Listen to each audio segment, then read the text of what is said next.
Control and manipulation is witchcraft. And if you're dealing with somebody that thrives off of trying to control you and manipulate you, then they might as well call themselves a warlock or a witch. Because if you thrive off of manipulating and controlling others, then you are very demented.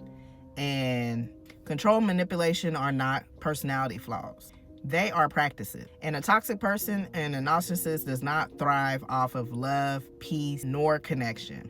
They thrive off of control. They want to control how you think, how you act, how you feel about yourself, and how you react. And if you don't understand that, you better understand that now, because that is abuse when they have you feeling confused, because the enemy brings confusion. Control is like oxygen for them. They feel empty without influencing others. It's like it gets their dick hard or they cootie cat wet, knowing that they can emotionally manipulate others and control others into doing what they want them to do. That's why they push buttons on purpose. They create chaos and watch you in confusion, withhold affection, and give it to you in breadcrumbs. They don't want resolution, they want power. Your confusion feeds them because they're energy vampires and they don't care if it's good energy or bad energy. Your emotional spirals and emotional responses feed them. It gives them energy. You explaining yourself to them makes them feel important and feeds their fragile ego. Manipulation is intentional. It's not accidental. Let me say this slow. They didn't accidentally gaslight you. They didn't unintentionally twist your words or the story. And they didn't unknowingly play victim. Manipulation is calculated. They study your triggers. They learn your soft spots. They memorize what hurts you, then pretend it was a mistake. That is strategy. That is not love. Why is control manipulation witchcraft? This might make people uncomfortable, but it's the truth.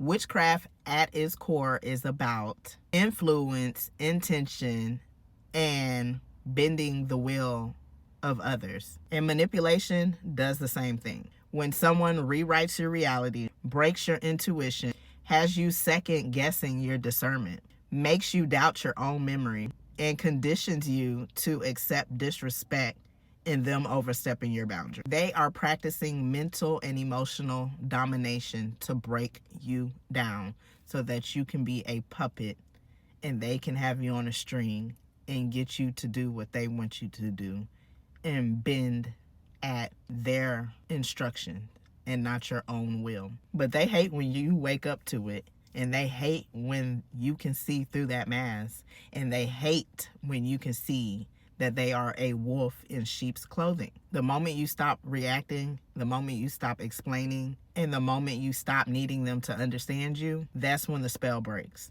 And when that spell breaks, they panic because now you see them for who they truly are.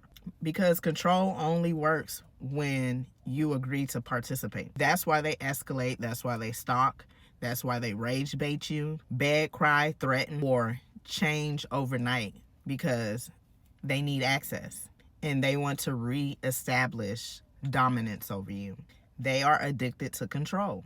Manipulating someone else gives them a rush, and it feeds that demon that they allow to dwell within them. Watching you fold gives them validation, and seeing you doubt yourself makes them feel superior.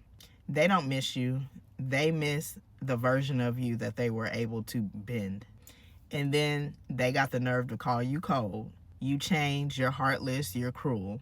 No, it's just you're no longer under their influence. And people who thrive on manipulation will always call you evil when you choose freedom. So breaking free doesn't have to be loud. It doesn't have to be dramatic. It's choosing peace over proving a point. It's trusting yourself again. It's reclaiming your mind. Because once you take your power back, they have nothing. And if someone needs control to feel powerful, they were never strong to begin with. They were feeding off of your light. Manipulation is witchcraft, but self-awareness gonna break spells every time.